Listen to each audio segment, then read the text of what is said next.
नमस्कार साथियों, स्वागत है आप सभी का एक बार फिर से जीएस फाउंडेशन यूट्यूब चैनल पर। दोस्तों, सभी साथी एक बार से सेशन को लाइक कर दीजिएगा। इसके बाद अपना सेशन की शुरुआत करेंगे हम लोग।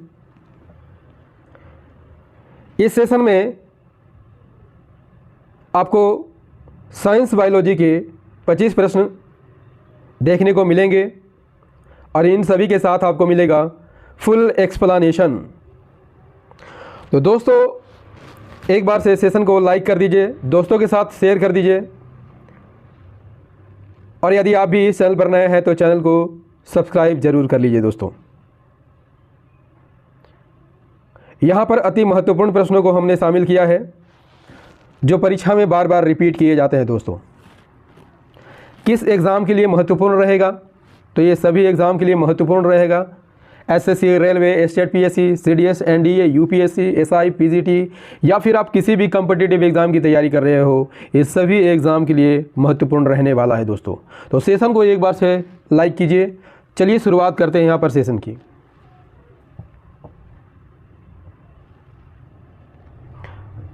सेशन का पहला सवाल आपके स्क्रीन पर क्या कहता है? पहला सवाल है, बीटी कल्चर के द्वारा निम्नलिखित में से कौन एक उत्पादित होता है? सीधा सीधा सवाल करना है दोस्तों कि बीटी कल्चर किससे संबंधित है, किससे संबंधित है। दोस्तों, यहाँ पर आप फटाफट आंसर करते चलेंगे। 25 प्लस एमसीक्यू यहाँ हम लोग डिस्कस करने वाले हैं फटाफट तरीके से, ठीक है। तो बीटी कल्चर के द्वारा निम्नलिखित में से कौन एक उत्पादित होता है? यहाँ पर सही आंसर क्या हो जाएगा दोस्तों? यहाँ पर सही आंसर हो जाएगा ऑप्शन डी, बीटी कल्चर में अंगूर की खेती की जाती है। बीटी कल्चर में अंगूर की खेती की जाती है। यदि आपसे पूछ ले दोस्तों कि केंचुए की खेती किस में की जाती है? वर्मी कल्चर में की जाती है, मधुमक्खी पालन एपीकल्चर में की जाती है और रेशम यानी सिल्क का उत्पादन सेरीकल्चर में किया जाता है। नेक्स्ट सवाल की ओर बढ़ते हैं दोस्तों। दूसरा सवाल हमारा क्या कहता है? आपके स्क्रीन पर दूसरा सवाल दिख रहा होगा। क्या कहता है? रक्त का थक्का जमाने में किस विटामिन का योगदान होता है? वेरी वेरी इंपॉर्टेंट सवाल है दोस्तों। रक्त का थक्का जमाने में किस विटामिन का योगदान होता है? आप सभी जानते होंगे, इसका आंसर काफ़ी आसान प्रश्न है। सही आंसर हो जाएगा दोस्तों विटामिन के रक्त का थक्का जमाने में काफ़ी योगदान करता है। दोस्तों, हम बारी बारी से सभी विटामिनों को देखेंगे। तो सबसे पहले विटामिन ए को देखेंगे। इसका रासायनिक नाम क्या है? रेटिनॉल है। विटामिन सी का एस्कॉर्बिक अम्ल, vitamin D calciferol, vitamin E tocopherol. Vitamin के का रासायनिक नाम यदि आपसे पूछ ले क्या है? फिलोक्विनोन है। दोस्तों, हम विटामिन बी की भी बात करते हैं, विटामिन बी कॉम्प्लेक्स की बात करते हैं, ठीक है। इसमें कितने विटामिन आते हैं? 8 विटामिन आते हैं। B1 से लेकर 12 तक आते हैं, ठीक है। तो B1 का रासायनिक नाम क्या है? B1 का रासायनिक नाम दोस्तों थायमीन है। B2 का रासायनिक नाम राइबोफ्लाविन, B3 पेंटोथेनिक अम्ल, B5 niacin, B6 pyridoxine, B7 biotin, B9 folic acid, B12 cyanocobalamin. दोस्तों, ये सभी विटामिन के नाम परीक्षाओं में पूछे जाते हैं, ठीक है। तो एक कलम कॉपी लीजिएगा और नोट जरूर कर लीजिएगा, ठीक है। बढ़ते हैं नेक्स्ट सवाल की ओर। तीसरा सवाल क्या कहता है? तीसरा सवाल आपके स्क्रीन पर क्या कह रहा है दोस्तों? क्वेश्चन को ध्यान से पढ़िए और आंसर कीजिए, ठीक है। 5 जगत वर्गीकरण 5 किंगडम क्लासिफिकेशन किसने दिया था? अति महत्वपूर्ण सवाल है दोस्तों, फटाफट आंसर कीजिए। 5 जगत वर्गीकरण किसने दिया था? सही आंसर हो जाएगा वी टेकर ने दिया था। किसने दिया था दोस्तों? तो वी टेकर ने 5 जगत वर्गीकरण का सिद्धांत दिया था। 5 जगत वर्गीकरण का सिद्धांत किसने दिया था? RH वी टेकर ने दिया था। कब दिया था? 1969 में दिया था। इसके अनुसार जीव जगत को 5 जगत में बांटा गया है। वे जगत कौन कौन है? मोडीरा, प्रोटिस्टा, पादप, कवक और जंतु। अगला सवाल कर लेते हैं। चौथा सवाल हमारा है दोस्तों, मॉर्फिन किससे प्राप्त होती है? किससे प्राप्त होती है? फटाफट आंसर करते चलेंगे। यहाँ 25 महत्वपूर्ण प्रश्नों को यहाँ डिस्कस कर रहे हैं दोस्तों। मॉर्फिन किससे प्राप्त होती है? सही आंसर हो जाएगा फल से प्राप्त होती है। किससे प्राप्त होती है? तो फल से प्राप्त होती है। मॉर्फिन क्या है दोस्तों? तो मॉर्फिन एक एल्केलॉइड है। इसका पृथक्करण यदि आपसे पूछ ले किससे किया गया था? अफीम से किया गया था। कब किया गया था? 1806 में किया गया था। किसने किया था यदि आपसे पूछ ले? सर्टनर ने किया था। किसने किया था? सर्टनर ने किया था। मॉर्फिन का क्या उपयोग है? मॉर्फिन पीड़ा दूर करने के काम आता है और इससे गाढ़ी नींद आती है। इसका सेवन कैसे कराया जाता है? मुख से भी कराया जाता है, लेकिन इंजेक्शन का प्रभाव जो है काफ़ी शीघ्रता से होता है। दोस्तों सेशन कैसा लग रहा है? उम्मीद है कि आपको सेशन पसंद आ रहा होगा। तो यदि सेशन पसंद आ रहा है दोस्तों तो सेशन को एक बार से लाइक जरूर कर दीजिए। चलिए देखते हैं अगला सवाल। 5वां सवाल है, लाल मिर्च कैसी होती है? तीखी होती है। किस कारण तीखी होती है? आपको यहाँ पर आंसर करना है दोस्तों। फटाफट आंसर कीजिए। लाल मिर्च तीखी होती है क्योंकि उसमें उपस्थित होता है, क्या उपस्थित होता है? सही आंसर हो जाएगा कैप्सेसिन उपस्थित होता है। मिर्च में कैप्सेसिन नामक एक चीज़ पाया जाता है, कंपाउंड पाया जाता है, और वही जो है तीखेपन के लिए जिम्मेवार होता है। और यह कैप्सेसिन कहाँ पाया जाता है? तो मिर्च के बीच वाली परत में पाया जाता है। कैप्सेसिन मानव शरीर में कहाँ पर असर करता है? तो जीभ और त्वचा पर असर करता है। इससे क्या होता है? जलन और गर्मी का एहसास होता है दोस्तों। ठीक है, चलिए देख लेते हैं अगला सवाल। अगला सवाल क्या कहता है आपकी स्क्रीन पर? अति महत्वपूर्ण सवाल है दोस्तों। जोंक के चूसक स्थित होते हैं शरीर के किस भाग पे? अग्र छोर पर, पश्च छोर पर, पूर्ण शरीर पर, दोनों छोर पर। जोंक के चूसक कहाँ पर स्थित होते हैं? तो याद रखिएगा दोस्तों, जोंक के चूसक जिससे वे खून को चूसते हैं दोनों छोरों पर स्थित होते हैं। सही आंसर हो जाएगा ऑप्शन डी। जोंक यदि आपसे पूछ ले किस संघ का जंतु है? एनिलिडा संघ का जंतु है और उभयलिंगी होता है, यानी नर और मादा अलग अलग होते हैं। इसका शरीर लंबा, चपटा और खंडों में विभक्त रहता है और इसके शरीर के दोनों सिरों पर चिपकने के लिए, मानव शरीर से चिपकने के लिए चूसक होते हैं जिससे वे खून चूसते हैं। इसके अगले चूसक के मध्य में तिकोना मुख छिद्र होता है। दोस्तों दिया गया एडिशनल फैक्ट आपको कैसा लग रहा है कमेंट करके जरूर बताइएगा। 7वां सवाल क्या कह रहा है दोस्तों? गेहूं का दाना होता है, क्या होता है? गेहूं का दाना क्या होता है? बीज होता है, भ्रूण होता है, फल होता है या तना होता है? गेहूं का दाना क्या होता है दोस्तों? फटाफट आंसर कीजिए। गेहूं का दाना क्या होता है? सही आंसर हो जाएगा ऑप्शन सी, फल होता है। गेहूं का यदि आपसे पूछ ले दोस्तों वैज्ञानिक नाम क्या है? क्या है गेहूं का वैज्ञानिक नाम? गेहूं का वैज्ञानिक नाम है दोस्तों ट्रिटिकम एस्टेवियम। और विश्व भर में भोजन के लिए उगाई जाने वाली फसलों में मक्का के बाद दूसरे स्थान पर आती है। मक्का के बाद गेहूं जो है दूसरे स्थान पर आता है। और धान किस स्थान पर आता है? गेहूं के ठीक तीसरे स्थान पर आता है। और यह कुछ गेहूं जो है किस कुल का पौधा है यदि आपसे पूछ ले? घास कुल का पौधा है। दोस्तों ये सभी फैक्ट जो मैं दे रहा हूं काफ़ी इंपॉर्टेंट फैक्ट है, काफ़ी मेहनत करके इसे लाया गया है दोस्तों। तो एक बार रिक्वेस्ट है कि कॉपी कलम लेके ज़रूर नोट कर लीजिएगा इसे, क्योंकि इन सभी फैक्ट से भी आपकी परीक्षा में प्रश्न पूछे जाएंगे। चलिए देखते हैं अगला सवाल। 8वां सवाल है, ट्रिप्सिन बदलता है प्रोटीन को पेप्टोन्स में, वसाओं को वसी अम्ल में, ग्लूकोज को ग्लूकोज एवं फ्रक्टोज में या ग्लाइकोजन को माल्टोज में। ट्रिप्सिन बदलता है। सही आंसर हो जाएगा प्रोटीन्स को पेप्टोन्स में बदलता है। ट्रिप्सिन यदि आपसे पूछ ले कहाँ पर पाया जाता है शरीर में? छोटी आंत और अग्नाशय में पाया जाता है। ट्रिप्सिन द्वारा प्रोटीन को तोड़ने का काम किया जाता है और कहाँ से शुरू होता है? छोटी आंत से शुरू होता है। यदि आपसे पूछ ले दोस्तों कि प्रोटीन ट्रिप्सिन की खोज किसने की थी? विल्हम कुहने ने की थी। कब की थी? 1876 में की थी। ठीक है, देख लेते हैं अगला सवाल। नवा सवाल क्या कहता है दोस्तों? नवा सवाल क्या कहता है, फटाफट आंसर कीजिए। मानव शरीर की सबसे लंबी अस्थि कौन सी है? मानव शरीर की सबसे लंबी अस्थि कौन सी है दोस्तों? मानव शरीर की सबसे लंबी अस्थि, काफ़ी इंपॉर्टेंट सवाल है दोस्तों। मानव शरीर की सबसे लंबी अस्थि कौन सी है? सही आंसर हो जाएगा फीमर, जो कि जांग की हड्डी होती है।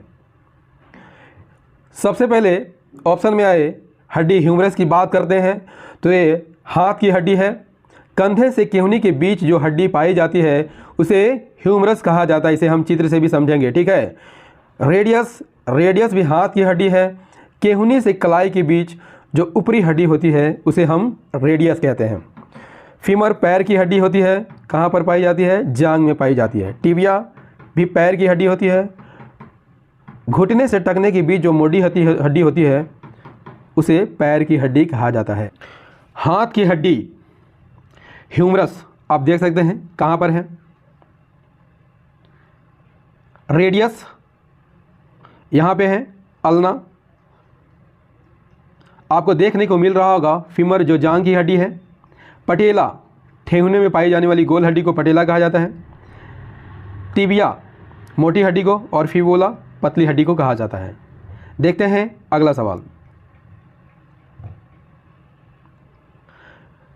हृदय का ऊपर कोष्ठ तथा नीचे का कोष्ठ क्रमशः क्या कहलाता है? हृदय का ऊपरी कोष्ठ और नीचे का कोष्ठ क्रमशः क्या कहलाता है? क्योंकि क्रमशः लगा हुआ है दोस्तों, तो आंसर को एकदम ध्यान से कीजिएगा। हृदय का ऊपरी कोष्ठ दोस्तों आलिंद कहलाता है और निचला कोष्ठ निलय कहलाता है। सही आंसर हो जाएगा ऑप्शन बी। मानव हृदय में यदि आपसे पूछ ले कितने कोष्ठ होते हैं? 4 कोष्ठ होते हैं। आइए इसे चित्र से देखते हैं। 4 कोष्ठ कौन कौन है? ऊपर की ओर होता है दोस्तों दायां आलिंद, बायां आलिंद और नीचे की ओर होता है दायां निलय और बायां निलय। नेक्स्ट सवाल कर लेते हैं। 11वां सवाल क्या कहता है दोस्तों? वृक्क की संरचनात्मक एवं क्रियात्मक इकाई क्या है? वृक्क की संरचनात्मक एवं क्रियात्मक इकाई क्या है? सही आंसर हो जाएगा दोस्तों नेफ्रॉन है। क्या है? नेफ्रॉन है।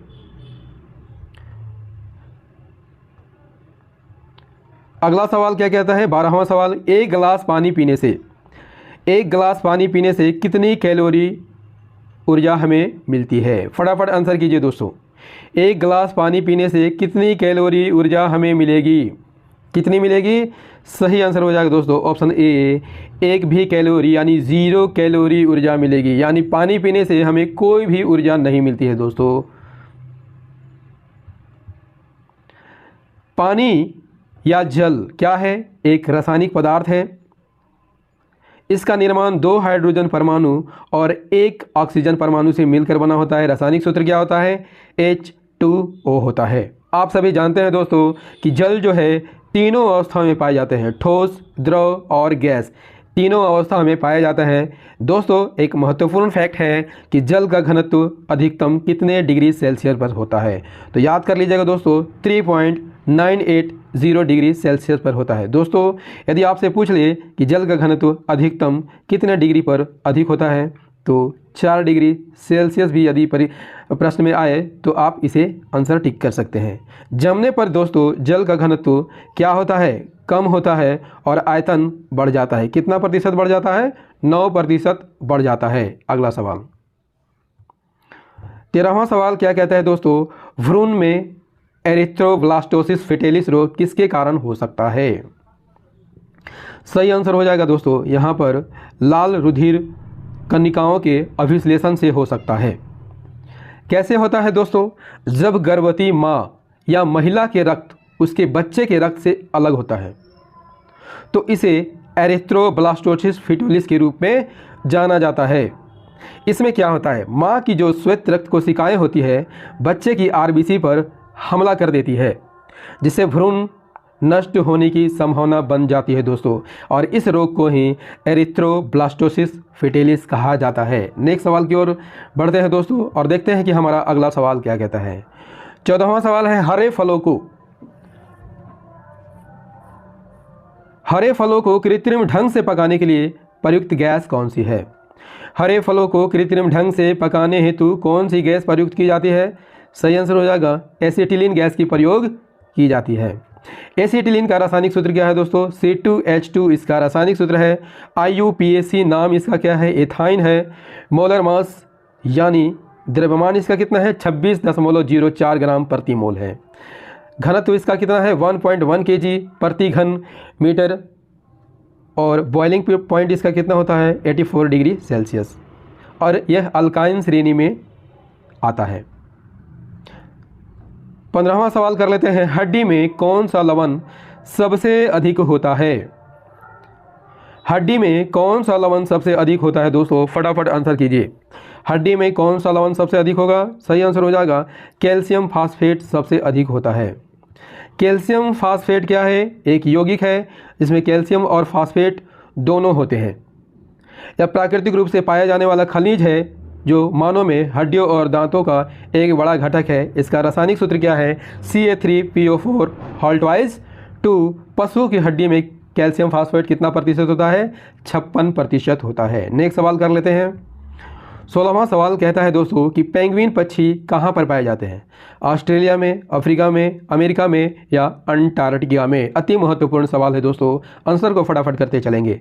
पेंगुइन पक्षी कहाँ पर पाए जाते हैं? सही आंसर हो जाएगा ऑप्शन डी, अंटार्कटिका में पाए जाते हैं। अंटार्कटिका आपको कहाँ पर देखने को मिलेगा? अंटार्कटिक वृत्त के दक्षिण में आपको देखने को मिलेगा। यह चारों ओर दक्षिण महासागर से घिरा हुआ है। इसका क्षेत्रफल कितना है? 140 लाख वर्ग किलोमीटर, जो मील में कितना आता है? 54 लाख वर्ग मील। दोस्तों यह पृथ्वी का पांचवा सबसे बड़ा महाद्वीप है। इससे बड़े महाद्वीप कौन कौन है? एशिया, अफ्रीका, उत्तरी अमेरिका और दक्षिण अमेरिका के बाद यह पृथ्वी का पांचवा सबसे बड़ा महाद्वीप है। अंटार्कटिका का 98% भाग औसतन 1.6 किलोमीटर मोटी बर्फ से ढकी हुई है। नेक्स्ट सवाल 17वां सवाल है। वयस्क मानव शरीर में अस्थियों की कुल संख्या कितनी है? आसान प्रश्न है दोस्तों, लेकिन ऐसे ही प्रश्न परीक्षा में पूछे जाते हैं। वयस्क मानव शरीर में अस्थियों की कुल संख्या कितनी है? सही आंसर हो जाएगा 206 है। वयस्क मानव शरीर में 206 हड्डियां होती हैं, लेकिन शिशुओं में 270 से 300 तक हड्डियां पाई जाती हैं। दोस्तों सेशन कैसा लग रहा है? यदि सेशन पसंद आ रहा हो तो सेशन को एक बार से लाइक जरूर कर दीजिएगा, दोस्तों के साथ शेयर कर दीजिएगा ताकि इस वीडियो का लाभ आपके अन्य साथियों को भी मिल सके। 18वां प्रश्न कर लेते हैं। 18वां प्रश्न क्या कहता है? अस्थि यानी हड्डी को पेशी से जोड़ने वाला रचना क्या कहलाती है दोस्तों? सही आंसर हो जाएगा कंडरा कहलाती है। क्या कहलाती है? कंडरा कहलाती है। टेंडन या कंडरा एक रेशेदार संयोजी ऊतक है जो मांसपेशियों को हड्डी से जोड़ता है। यदि आपसे पूछ ले कि लिगामेंट क्या है, तो यह एक संयोजी ऊतक है जो हड्डी से हड्डी को जोड़ता है। अगला सवाल 19वां सवाल है। मेंडल का जन्म किस देश में हुआ था? मेंडल का जन्म किस देश में हुआ था? सही आंसर हो जाएगा ऑस्ट्रिया में हुआ था। मेंडल ने आनुवंशिकता का नियम दिया था। आनुवंशिकता क्या कहलाती है दोस्तों? माता पिता और अन्य पूर्वजों के गुण का संतानों में लक्षण दिखाई देना ही आनुवंशिकता कहलाता है। और जीव विज्ञान में आनुवंशिकता का अध्ययन क्या कहलाता है?